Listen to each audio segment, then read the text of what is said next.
शेवटी भगवान श्रीकृष्ण अर्जुनाला काय करतात, त्याचा स्वतःचा विचार करायला सांगतात. ते अर्जुनाला त्याचा स्वतःचा निर्णय घ्यायला सांगतात. ते म्हणतात, मी तुला जे काही सांगितलं आहे त्याचा तर तू विचार कर आणि आपल्या स्वतःच्या इच्छेने वाग.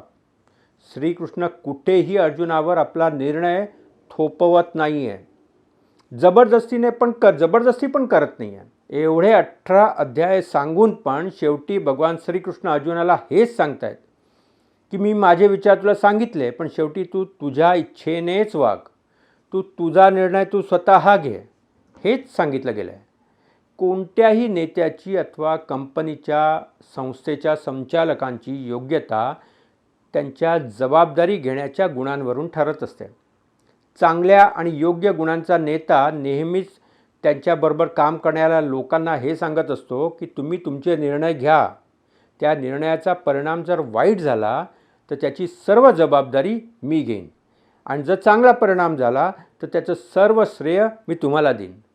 भगवान श्रीकृष्ण शेवटी अर्जुनाला सांगतात की अर्जुना, तू माझ्या आश्रयाखाली युद्धाचं कर्म कर.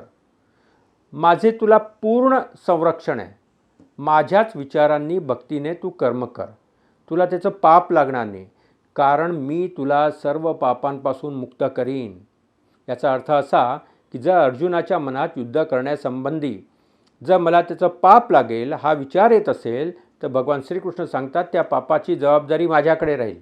तू फक्त तुझं मी सांगितलेलं तेवढं कर्तव्य कर. तू टेन्शन घेऊ नकोस. पाप लागलं की कसं तुझं पापाला तुला त्याच्यापासून बाहेर काढायचं ती जबाबदारी माझ्याकडे.